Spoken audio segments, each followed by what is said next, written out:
The moment someone important stops laughing and starts observing, the game has already changed. Here's a fact most people never hear out loud. At higher levels of power, curiosity is never casual. Nobody with real authority wastes attention. Time, focus, and fixation are currencies, and they are guarded more tightly than money. So when someone high up pauses, retraces steps, and starts connecting dots around you, it isn't flattery, it's recognition. And recognition at that altitude is rarely comfortable. What makes this unsettling is that you didn't announce yourself. You didn't campaign. You didn't posture. You were simply moving through life, minding your business, doing what you do. When suddenly, the spotlight shifted without warning. That's usually how it happens. Not with applause, but with silence that feels heavier than noise. The kind of silence where conversations change tone, emails get reread, and someone somewhere leans back and says, "Wait, run that again." There's a strange humor in it too, because the same people who would have ignored you last year are now acting like unpaid detectives, replaying moments, reinterpreting choices.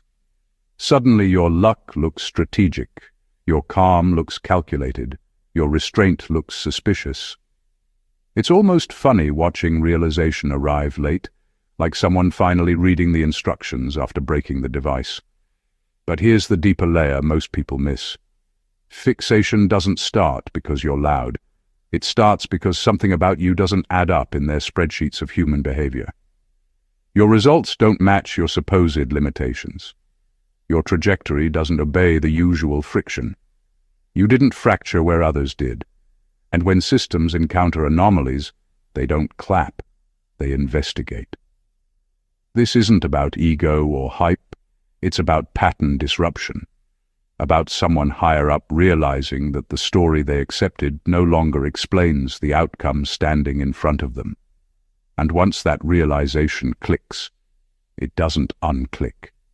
Curiosity turns into monitoring, interest turns into recalculation.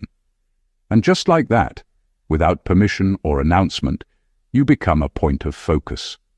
Stay with me, because what they noticed, why it bothers them, and what it actually means for you, is not what most people think. Number 1, they noticed the pattern break, not your personality. What set this off had nothing to do with charm, confidence, or how you carry yourself. It wasn't your tone, your energy, or your story. People at higher levels don't get distracted by surface traits. They track outcomes. They watch sequences. They pay attention to what repeats and what shouldn't be repeating. And in your case, something kept happening that wasn't supposed to happen. Your results didn't line up with your conditions. You came from a background, environment, or set of circumstances that normally produces a very specific kind of ending. Burnout, dependency, resentment, plateau. Instead, you stayed mentally intact. You kept learning, you kept adjusting, you didn't turn bitter, sloppy, or predictable. That's where the pattern broke. Systems are built on expectation. When someone like you moves through pressure without breaking in the usual places, it forces a pause. Not because you're special in a dramatic way, but because you disrupt forecasting. When outcomes can't be predicted, control weakens. That's the real issue. You didn't fail where the model said you should. What made this more noticeable is that you didn't compensate loudly. People who struggle and survive usually overcorrect. They become defensive, attention-seeking, or visibly hardened. You didn't. You remained stable. That stability under strain is rare, and it raises questions no one wants to ask publicly. They started reviewing the timeline. Small decisions, quiet pivots, moments where you chose restraint instead of reaction. None of it screamed ambition, yet all of it produced momentum. That contradiction is what pulled attention upward, not who you are, but how consistently you avoided the usual traps. Here's the uncomfortable truth. You can support this work through the link in the pinned comment, with a coffee, a donation, or becoming a member of our community. By doing so, you become part of Jesus' plan to save souls who are still stuck in fog. Every seed turns into light that fights against darkness. If you water others, you will be watered yourself. Pattern breaks are more threatening than rebels. Rebels still follow scripts, just inverted ones. You didn't rebel, you simply didn't collapse. You didn't spiral. You didn't play out the expected ending. And when someone high up realizes a person can move through pressure without absorbing damage, curiosity becomes unavoidable. Once that recognition lands, it changes how you're seen permanently. You stop being evaluated as a personality and start being studied as a variable, not because you demanded attention, but because the system can't explain you anymore. Number 2, you survived environments designed to erase people like you. Survival isn't always about skill, luck, or timing. Sometimes it's about enduring systems, situations, and people that are built to grind you down completely. Most people assume pressure simply tests endurance, but at higher levels, it's a filter. It's designed to weed out anyone who can't follow a predictable path, anyone whose mind and soul can't be contained. And you moved through it. You didn't just survive, you came out intact, and that's what makes them notice. These environments are subtle traps. They're not always overtly cruel. They often operate through expectation, judgment, and quiet sabotage. The rules are invisible, the consequences are slow, and the wear is cumulative. The ones who make it through without breaking are anomalies. They're not supposed to exist. People at the top know this. They see it happen very rarely, and when it does, it doesn't escape their attention. You didn't conform, yet you didn't fail. You maintained clarity when others lost direction, strength when others wilted, and perspective when others were consumed by the moment. That alone triggers fixation. Because systems rely on predictability. They want outcomes they can manipulate and control. You produced results without being part of the mechanism. That's uncomfortable for anyone used to managing outcomes, and it makes you fascinating to watch. Survival in these conditions isn't a story of endurance alone. It's a story of adaptation without compromise. You navigated without betraying your core, without showing cracks that could be exploited. You weren't the loud survivor. They expected noise, visible strain, concessions. You were quiet, precise, and unbroken. That's exactly why someone high up would start connecting dots. When they look at you, they don't see a person who happened to survive. They see someone who survived intact, someone who walked through a system designed to erase them and came out whole. That is rare. That is alarming. That is why attention shifts from casual observation to focused monitoring. Once survival becomes a statement of unexplainable consistency, you're no longer just another person. They start studying you as a variable they can't yet predict. Number 3, your thinking exposes flaws they can't publicly admit.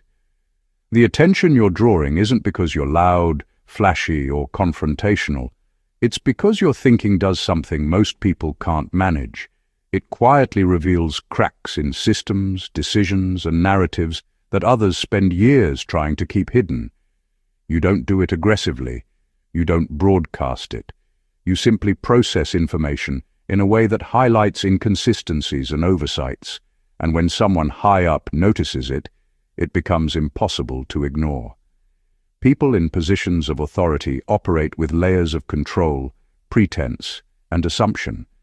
They build processes, issue instructions, and create rules that look seamless from the outside, but in reality, every structure has weak points. Most individuals either miss them or are too intimidated to point them out. You, on the other hand, see what others miss without trying to be a disruptor. Your analysis isn't framed as critique, it's clarity, and clarity in systems designed to appear flawless is a threat. It's subtle. When you speak, your reasoning doesn't scream rebellion, but it leaves little gaps where the flaws become obvious. Someone listening begins to mentally retrace steps, double-check decisions, and revisit actions they assumed were unquestionable. That internal conflict is what makes them fixated. They can't admit the flaws publicly because it would undermine authority, credibility, and reputation. Yet every time they encounter your perspective, the cracks widen just enough to demand attention. This is why fixation forms without provocation. You're not consciously attacking the system, but your thought patterns expose the truth behind the facade. They can't manipulate, ignore, or redirect it without risking acknowledgement that they miscalculated. And the higher up you go, the less they can tolerate anomalies. They depend on belief in their own infallibility. By simply thinking differently, by seeing the unseen, you become a variable they must track. Not a rebel, not a challenger, but a mirror showing exactly where their structures wobble. That makes them obsessed, not with your intentions, but with your capacity to reveal realities they've worked hard to hide. It's rare, uncomfortable, and impossible to unsee once recognized. Number 4. They realized you weren't trained, yet you outperformed the trained. What catches the attention of someone high up isn't just results, it's how those results are achieved. When a person steps into complex systems, high-stakes environments, or situations that demand skill, most rely on formal training, mentorship, and established pathways. That's how organizations expect people to operate. You didn't follow the script. You weren't molded or groomed. Yet somehow, your decisions, timing, and execution consistently outpaced those who were. That alone is enough to make someone pause and take notice. It's unsettling because it defies logic. Training creates predictability. It's a way to standardize thinking so outcomes can be anticipated. When someone achieves more without the same foundation, it throws predictions off balance. The trained are expected to lead, to excel, to succeed. You exceeded that expectation without the framework, which forces a realization. What you've done is not replicable, not by the same rules, not by the same methodology. That unpredictability commands focus. They start tracing your steps. Every choice, every pivot, every calm decision under pressure is dissected. How did you know what to do when everyone else hesitated? How did you read patterns without prior instruction? They notice efficiency where others show hesitation, insight where others show rote understanding. That creates a fixation because it undermines the comfort of control. If someone untrained can surpass the trained, it suggests gaps in their own system. It isn't arrogance or luck. It's intuitive mastery layered with discipline and clarity. You haven't just survived, you've excelled in ways that should have been improbable. And that improbability is irresistible to observe. Someone high up realizes you're operating on a plane that isn't supposed to exist in their framework, and their attention locks in. This is why fixation begins. They're not simply impressed, they're unsettled. Because in noticing you, they're forced to acknowledge that their metrics, their training programs, and their assumptions about capability have exceptions, and you are that exception. Rare, unplanned, and impossible to ignore. Number 5. You adapt faster than hierarchies can respond. One of the most unsettling things for someone high up isn't defiance or noise, it's speed. Systems, hierarchies, and bureaucracies are built to anticipate, control, and respond. Every rule, every protocol, every layer of approval exists to manage outcomes. You, however, don't wait for permission, instruction, or validation. You move first, you adjust instinctively, you respond to change before the system even realizes it has to react. And that difference in tempo is impossible to ignore. When someone sees that happening, it triggers an immediate, almost visceral curiosity. They notice that by the time they've mobilized, accounted for variables, or called a meeting, you've already found another route, solved a problem, or avoided a trap entirely. Their frameworks, designed to map and contain human behavior, fail in real time because you're operating outside the expected cadence. That's what fixation starts to look like. You can support this work through the link in the pinned comment, with a coffee, a donation, or becoming a member of our community. By doing so, you become part of Jesus' plan to save souls who are still stuck in fog. Every seed turns into light that fights against darkness. If you water others, you will be watered yourself. It isn't admiration. It's the recognition that their control is not absolute, that unpredictability exists in a form they can't easily influence. Adaptation at that speed isn't random. It's clarity. It's a combination of observation, understanding, and the ability to anticipate outcomes without needing external cues. You don't just react. You evolve strategically, and the results appear seamless because you're always 2 steps ahead of the system's ability to constrain you. That makes you fascinating to someone who depends on predictability, because unpredictability is a variable they have to track continuously. There's also an understated intimidation in speed. People in positions of authority rarely deal with anyone who consistently operates faster than the mechanisms they control. When it happens, it demands constant attention, not because you're aggressive or loud, but because your presence reshapes timelines, decisions, and expectations. By the time they realize the pattern, the fixation has already taken hold. You aren't a challenge. They can't even define the challenge clearly. You are simply moving faster than the rules and the people enforcing them, and that velocity is enough to make someone in power study you endlessly, trying to map what cannot be fully mapped. Number 6. You don't seek validation, which makes influence uncontrollable. What really unsettles people in positions of authority isn't talent, skill, or intelligence. It's independence. Most individuals can be guided, steered, or influenced because they crave approval. They operate within visible frameworks of reward and recognition. You don't.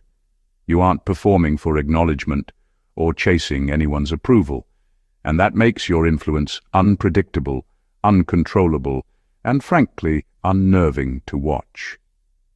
People who depend on control expect to manage outcomes by leveraging desire. Praise, position, and status are tools to manipulate behavior. You render those tools useless.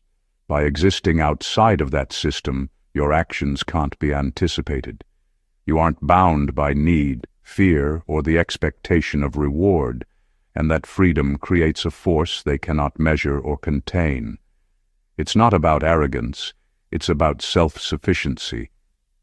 That self-sufficiency shifts how power perceives you, turning casual observation into focused, sometimes obsessive, attention. The fixation begins subtly. They notice the small things first: how you make decisions without consulting the crowd, how you stand firm when others bend, how you ignore gossip, agendas, and pressure without even signaling defiance. Each act, simple as it seems, communicates a message louder than any argument. You cannot be steered by standard influence. And that message is impossible to dismiss, because it's effective without being aggressive. Your autonomy doesn't just protect you, it amplifies your presence. Influence spreads differently when it isn't being broadcast or manipulated. People respond to authenticity, consistency, and clarity of purpose, and because you embody these without seeking validation, your impact is both subtle and undeniable. The ones in power recognize this instinctively. They know that if they try to control you, the effort will be wasted, and yet they can't stop monitoring, tracking, and analyzing what you're doing, because you defy the patterns they rely on. By not needing approval, you become untouchable in ways most people can't understand. They can't dictate your direction, and that lack of control is disorienting. You exist outside their leverage, and that freedom alone commands attention, scrutiny, and ultimately, fixation. Number 7. You ask questions that force ethical discomfort. The kind of attention you're drawing isn't because you argue loudly or challenge authority with obvious defiance. It's because of the subtle, precise way you approach reality. Your questions aren't designed to provoke. They're designed to illuminate. You notice inconsistencies, gaps, and contradictions, and instead of pointing fingers, you ask the kind of questions that make people face truths they would rather ignore. That ability is disarming, unnerving, and impossible to overlook for someone high up. These questions don't exist in the realm of opinion or debate. They operate in fact, logic, and timing. They highlight where assumptions fail, where ethics have been bent, and where decisions don't align with stated intentions. The discomfort they create isn't accidental. It's a natural byproduct of clarity in a space built on compromise, shortcuts, or self-preservation. And people in power can't laugh it off or redirect it easily because it exposes their own inconsistencies without being confrontational. What makes this fixation forming is the precision. Your questions don't insult or attack. They don't demand public reckoning. They simply shine a light on the areas where reality and pretense diverge. Someone observing begins to notice patterns, how you see what others miss, how you force awareness without making noise, how a single question can ripple through decisions, meetings, and strategies. Each ripple reminds them that there is a mind at work that doesn't adhere to expectation or control. Your ability to generate ethical discomfort is coupled with restraint, which amplifies its effect. It isn't the frequency of your questions that captivates attention, it's the consequence of each one. Each inquiry lands where it matters, and suddenly someone high up has to consider not just what you're asking, but what it implies about the systems and people around you. That is why you command focus without trying. You've learned how to expose the cracks in structure and principle without shouting, and that combination makes you simultaneously invisible and impossible to ignore. Once someone notices it, the fixation begins, because this kind of mental precision cannot be ignored or contained. Number 8. Your restraint signaled capacity, not weakness. Restraint is one of the most misunderstood signals in any environment. Most people read it as hesitation, indecision, or lack of strength. They assume that if someone isn't reacting aggressively or lashing out, they must be limited, constrained, or incapable of impact. That assumption is exactly what makes restraint such a powerful and often terrifying signal when it's genuine. In your case, your calm, measured approach under pressure wasn't weakness. It was a demonstration of capacity so clear that someone high up couldn't ignore it. They began noticing the pattern early. Situations designed to provoke or trap you failed to elicit the expected reaction. They expected tension, frustration, or visible compromise, but you didn't give them the script. You maintained clarity, control, and composure. Every decision you made, every pause you took, communicated something that words couldn't. You were capable of far more than what was visible, and you knew exactly when to exercise force and when to hold it back. That subtlety unsettled them because it implied power they hadn't accounted for. What makes this fixation forming is the invisible weight of restraint. People in authority are conditioned to manage outcomes by observing behavior. They anticipate the moments when someone will crack, react, or overextend. When those moments never come, when restraint replaces reaction, it forces a reevaluation of capability. Suddenly, the person they assumed was predictable or manageable becomes unknowable. They can no longer chart a clear course because your capacity isn't measured by noise or aggression, it's measured by what you choose not to use, which is always more than they expected. Restraint also amplifies perception. Every move, every pause, every silent calculation starts to carry meaning far beyond the immediate context. Someone high up begins to track, analyze, and overthink because they know that when you finally act, it will be deliberate, precise, and impactful. They realize your patience isn't passivity. It's a reservoir of power that, once released, cannot be underestimated. Your restraint turned observation into fixation because it revealed a depth of capacity that others couldn't immediately quantify, control, or predict. That is the kind of calm that changes how you are seen, making you a force even without taking action. Number 9. You understand power without craving proximity to it. Most people measure success by how close they can get to authority, influence, or control. They chase positions, titles, or recognition because those are the visible indicators of power. You operate differently. You understand power on a structural, almost instinctual level without needing to inhabit it or display it. That alone is enough to make someone high up take notice because they realize you're not playing by their rules, and that makes you inherently unpredictable and difficult to manipulate. Your understanding isn't theoretical.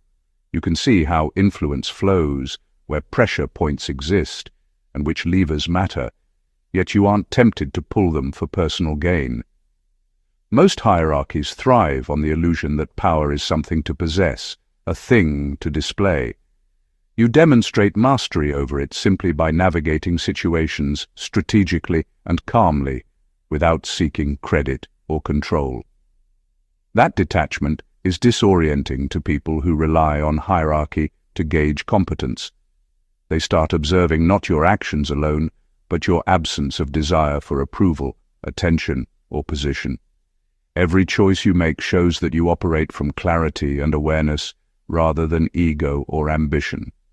That independence signals that your influence cannot be bought, steered, or confined. People in authority are accustomed to shaping narratives around ambition. They can predict and manage those who crave proximity to power. You are not one of them, and that inability to categorize you creates fascination and, often, fixation. Your presence subtly shifts dynamics. Rooms, conversations, and decisions recalibrate around you, not because you demand it, but because your understanding of power changes how people behave without realizing it. You operate in the space between influence and autonomy, and that liminal space is unnerving. It forces those high up to study you, analyze your moves, and attempt to anticipate actions that are inherently unpredictable. By understanding power without needing it, you become a force outside the conventional system. That independence, precision, and clarity create a magnetic focus from those who want to control, predict, or contain outcomes. They fixate not on what you are doing, but on what you could do, and the realization that it may never align with their expectations keeps their attention locked on you. Number 10. You didn't internalize the narrative meant for you. Every system, every organization, and every hierarchy comes with a story already written for those who pass through it. Expectations are quietly assigned, roles, limitations, outcomes, even failures are pre-scripted. Most people accept these narratives without questioning them, either out of fear, convenience, or habit. You didn't. You observed the story, understood it, and deliberately chose not to internalize it. That refusal alone makes someone high up pay attention, because it disrupts the control they assume is absolute. Not internalizing a narrative doesn't mean ignoring reality. It means seeing it as it is, not as someone else wants you to. You didn't conform to expectations, you didn't perform for approval, and you didn't pretend to fit a mold. Every step you took, every decision you made, silently communicated that you were not a predictable element in their system. That unpredictability triggers fascination and fixation because it forces observers to recalibrate everything they thought they knew about control, compliance, and outcome.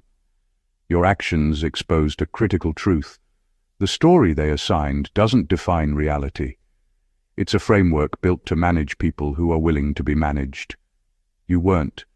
You didn't rebel with noise or aggression, but your very existence challenged assumptions. Decisions they assumed would follow their narrative didn't. Your trajectory diverged from their expectations at every turn. That divergence isn't just noticed, it is dissected, analyzed, and tracked relentlessly. The power in this is subtle but undeniable. By not internalizing the assigned story, you operate in a space where freedom, clarity, and strategy converge. You are not reacting to the script, you are authoring your own path within the same environment. This signals to someone high up that you cannot be controlled in conventional ways, and that realization is both unnerving and captivating. They become fixated because you are living proof that the human element cannot be fully predicted or programmed. You exist outside the expected narrative, which makes your every move a variable they must study. That is why your presence is simultaneously invisible to the casual observer and impossible for authority to ignore. Number 11. Your integrity stayed intact under incentives to compromise. Integrity is more than a word. It's a test that only shows up under pressure. Most people think of integrity as a static trait, but the truth is, it reveals itself in moments when bending, compromising, or yielding could bring immediate gain or safety. You didn't bend. You didn't compromise. Even when every system, person, or situation offered temptation, whether for recognition, advantage, or convenience, you remained consistent. That level of unshakable integrity doesn't go unnoticed by someone high up. It triggers fixation because it's rare and impossible to control. People in positions of authority are accustomed to predictability through leverage. They know how incentives, pressure, and fear shape decisions. They understand the way most individuals respond to reward or threat. You didn't respond the way they expected. That alone sends alarms because it exposes the limits of their influence. When someone consistently chooses principle over gain, it makes them reassess the rules they assume govern behavior. Suddenly, they're confronted with a variable they can't manipulate. Integrity under temptation also amplifies perception. Every choice you make begins to carry weight beyond the immediate context. Others notice patterns, the calm consistency, the refusal to be swayed, the ability to hold a position quietly but firmly. That consistency is magnetic to observers because it signals both strength and discipline. It proves that influence isn't about force, coercion, or manipulation. It's about values that cannot be compromised. What makes this fixation forming is the invisible power it creates. You aren't loud, aggressive, or confrontational, but your unwavering principles affect decisions, strategy, and perception around you.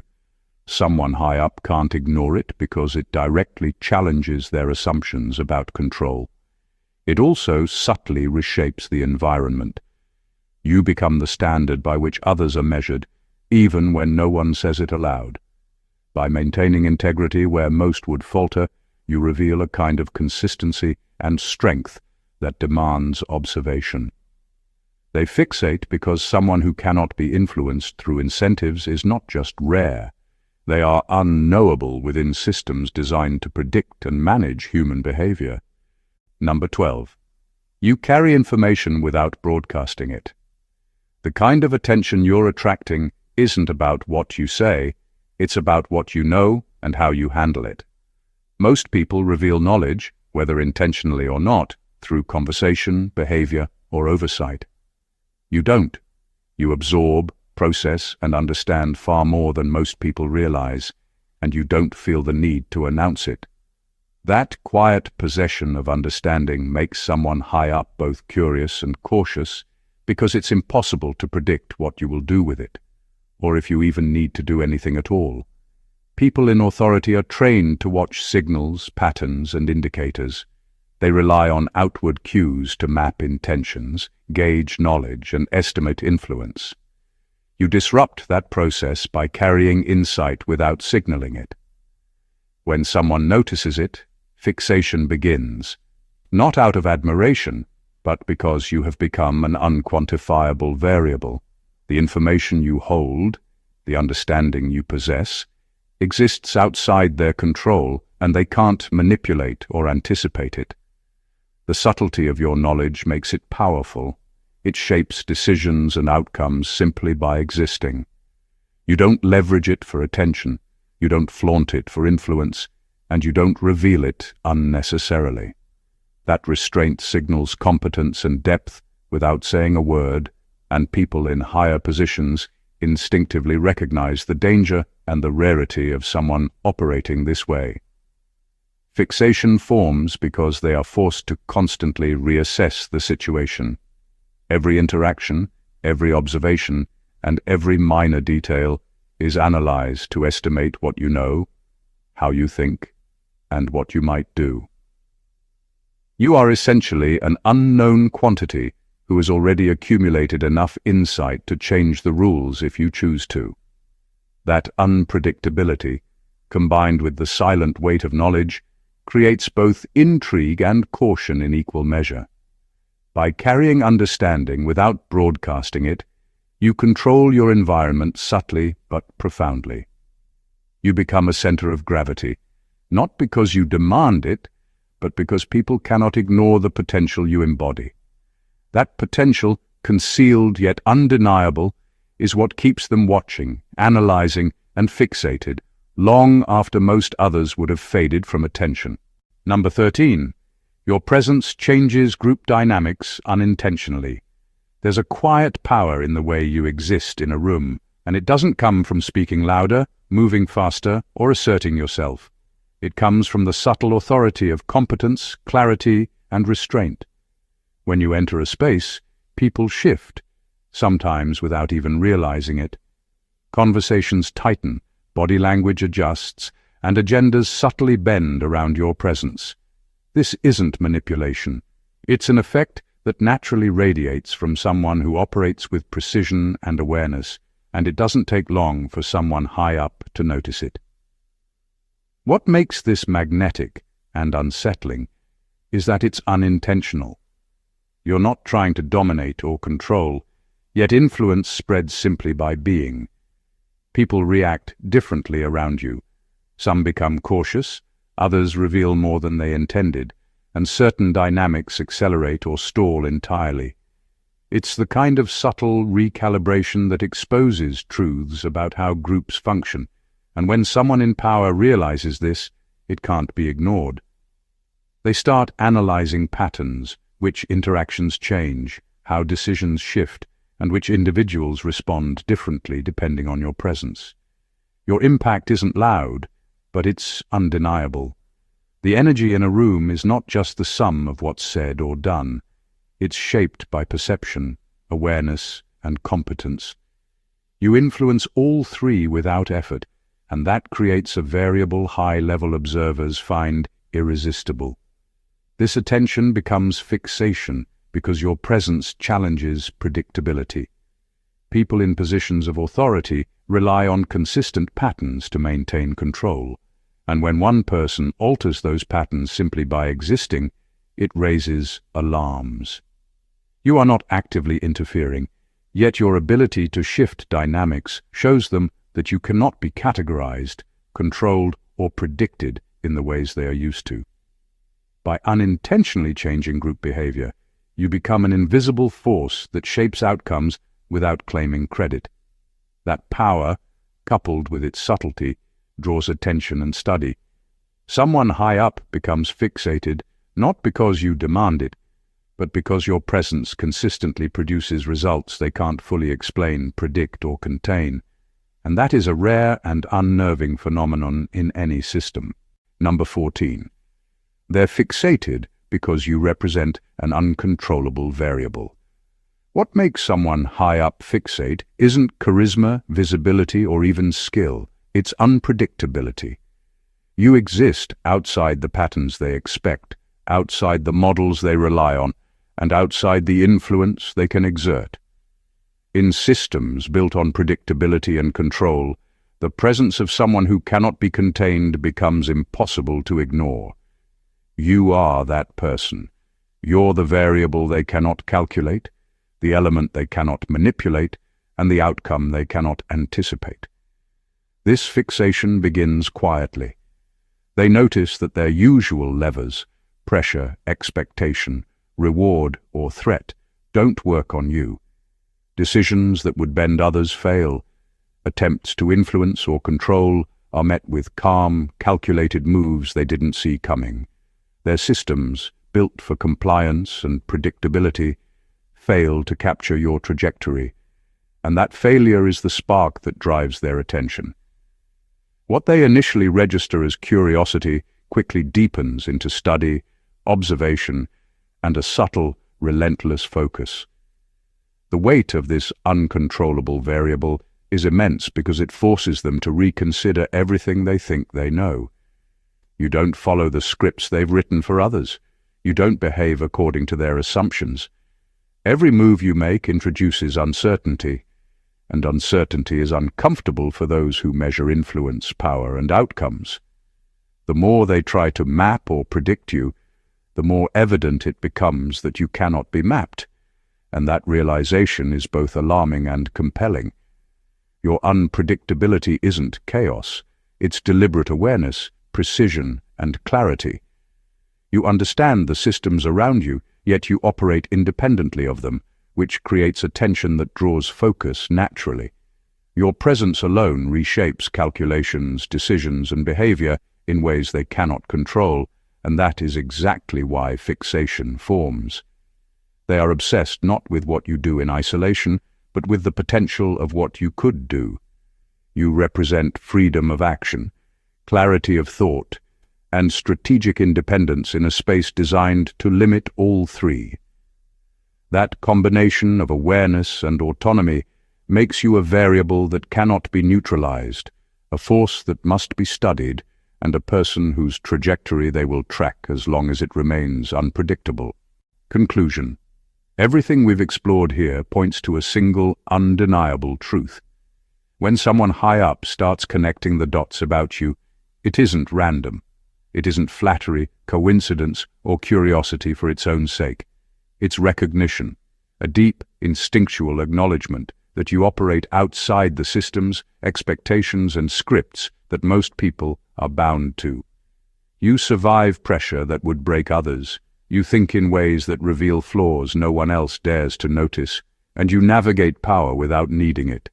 You carry knowledge quietly, act with restraint, and influence spaces without trying. Every one of these qualities turns ordinary observation into fixation, and that fixation isn't something that fades. It grows as your presence continues to defy predictability. You have become the variable that cannot be controlled, the pattern that cannot be forced, and the force that cannot be predicted. Those who thought they understood influence, outcomes, and human behavior now have to pause, analyze, and recalibrate because you exist. That is power, not through aggression or show, but through clarity, integrity, and strategic independence. Every move you make, every decision you hold, every silent observation you maintain, signals depth, capacity, and potential that demands attention. And the higher the level of scrutiny, the more unmistakable the truth becomes. You are not ordinary, you cannot be contained, and the world around you is forced to account for your presence, whether it wants to or not. Remember this: being noticed by those who believe they are in control isn't a threat. It's proof that you are exceptional, that your trajectory cannot be calculated, and that your impact is far more powerful than surface-level observers understand. Embrace it, recognize it, and let it guide you to operate intentionally, knowing that your every step carries weight beyond what is visible. If this message resonated with you and you want to continue uncovering insights like this, make sure to subscribe to the channel. Hit the like button to show your support. Comment below to share your thoughts and experiences, and share this with anyone who needs to understand what it truly means to be recognized for who they are, not for what others expect them to be. The journey is just beginning, and your awareness is your greatest advantage. God bless you.